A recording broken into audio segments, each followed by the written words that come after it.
Pioneering for change is all a part of the volunteering ideology. In 1998, the North Shore City Council completed the Kaipatiki Bridge, linking Glenfield to Birkdale.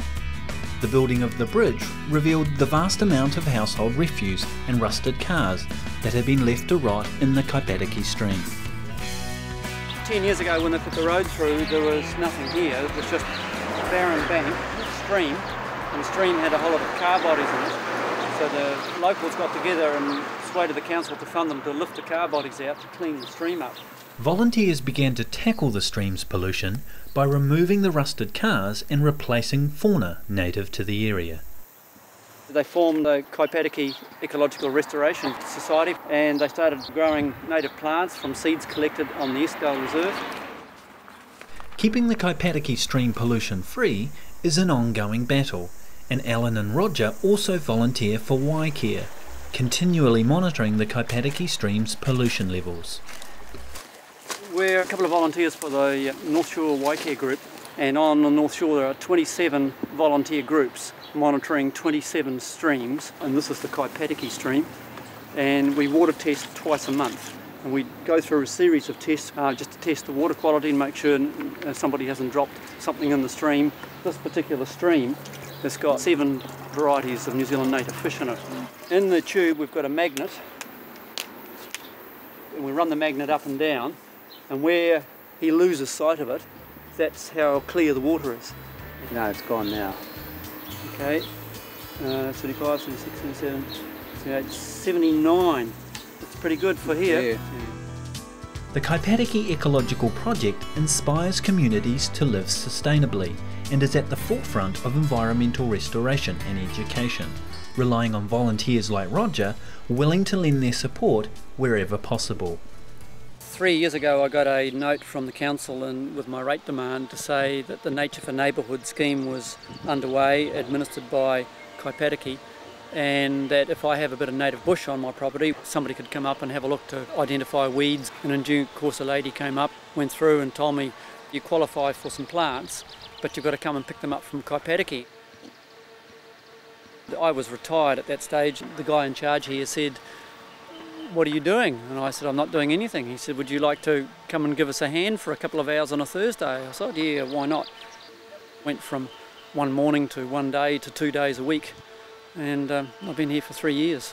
We couldn't operate without the volunteers, especially, our committee. They do lots of hours for us, and most of the staff that are employed here do lots of volunteer work as well, in the sense that they come along to plantings and other things that we do so that they're part of it. I'm an outdoors person, interested in plants. I've always been keen on plants. I've been doing this for the last 3 years here. That's here, but then, I'm always outdoors somewhere. An average day would be 6 to 8 volunteers. Sometimes we have 12, but quite frequently during the year we have youth groups or corporate groups like banks who have to do their community thing, and we'll all give them a job to do. It might be weeding, might be potting, might be shifting plants, might be getting out orders, and so that's where all the volunteers come in. And we could always do with more volunteers. Embry Park Centre for Riding Therapy uses horses to assist people with a range of health and behavioural difficulties. The volunteers have a hugely important role. We use them particularly in our intensive and remedial program with the 60 to 70 clients that come in for riding therapy every week. I hear so many awesome stories of how volunteering has changed the person's life, not just the recipient, but the individual themselves. We have a huge team of them. Every horse will have 2 to 3 people around it. They lead the horses and they walk beside the horses when we have disabled students on the horses receiving therapy. I'm a student at Auckland University. I just finished for the year, but I'm doing a biomedical science degree, and I also work at a pharmacy part-time. I just started here in September, so I'm pretty new here. I just come every Thursday morning to help with the remedial class.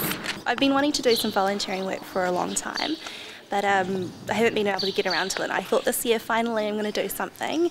I'm registered with Volunteering Auckland, and they suggested for me to come here since it's really close to me. I just live over the bay, and it's something completely different. Like, I've never been around horses before, and it's a real new experience for me, so it's great for me and for the kids that I help here. Our intensive therapy program would not be able to function without these volunteers. I work part-time as a tutor, so I work 3 days a week, so I've got those other 2 days to do different things. It's a fantastic way to get really fit because you walk with the horses and trot with them.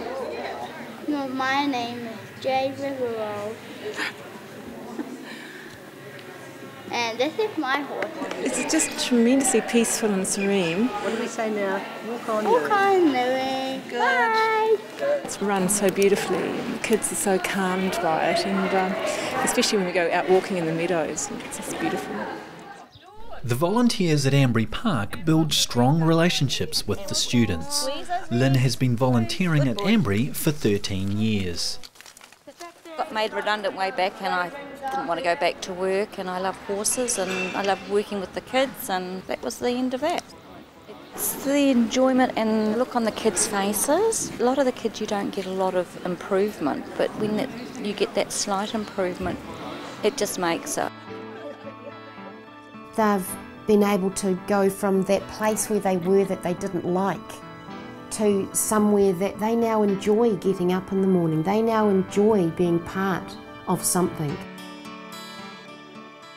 Many New Zealanders dream of one day owning their own home, but for some it is just too far out of reach. Habitat for Humanity has bridged this gap by creating partnerships of goodwill to build affordable housing for families in need. We started building in May. It's been 8 months now from the beginning, and we got an official date, which is the handing over of the keys to us, and then we can officially move in. We could move in that day, so we could tell everyone to hurry up and eat and then help me move in. Margaret has struggled to afford her own home. Habitat for Humanity is making the difference, and with the help of a team of volunteers and Margaret's own sweat hours, the reality of owning her own home is taking shape quite nicely. Habitat for Humanity began in America. A group of Americans come to New Zealand. It's like a holiday period for them where they travel around New Zealand, but then they come and work on site for a week. Mainly about volunteers. Without them we can't survive. Volunteers pay a big fee and doing all the work. Volunteers come every day. We have our regular volunteers, and then we have like Noli Means, ANZ Bank, and then we also have had like skills update, young men that want to be builders. These are one of my daily volunteers. Yeah. That he's learning the trade, and his name is Vin, and I'll let him speak what he does. Yeah, just making the two doors of the cupboard flush with each other. So what was happening was the hinge were not in the correct position, so making them in the correct position and so that the door closes properly. The uniqueness of Habitat for Humanity is that volunteers can learn off skilled workers, and doing so, upskill. We're not really volunteers like the other guys, we're sort of part of the skilled trades that come in. And you come here and you're working with people who are doing something for somebody else, and there's a different feel to the site. Well, it's a way of giving back to the community. The volunteers are necessary because all of the people on site here are doing this in their own time. The site's got a different vibe, and I guess that's one of the values. It's one of the reasons why we come in to work. Coming on site here today is a good learning experience. We've found out a bit more about the background of it, helping families to get into housing that they might not otherwise have been able to achieve. We have lots of jobs for them. They don't need to have any experience at all. We are creating a home for the homeowners, but also sort of educating as well. So we like that volunteers have got some sense of achievement, so they can go away and do something on their own house. Me and my daughter have learned heaps about this whole thing. If it wasn't for the volunteers, it wouldn't happen.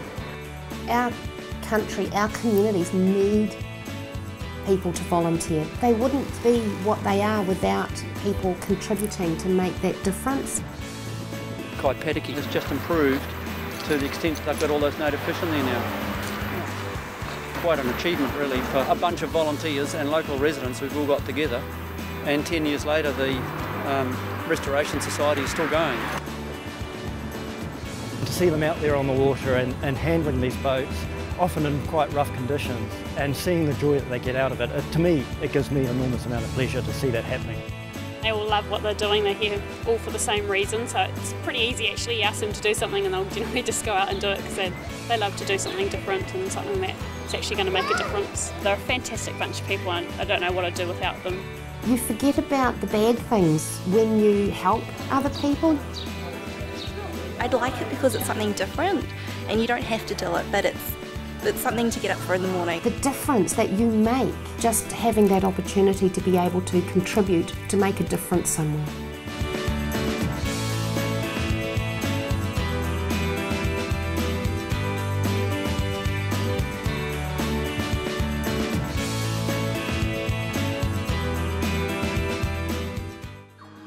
This program was funded by New Zealand On Air.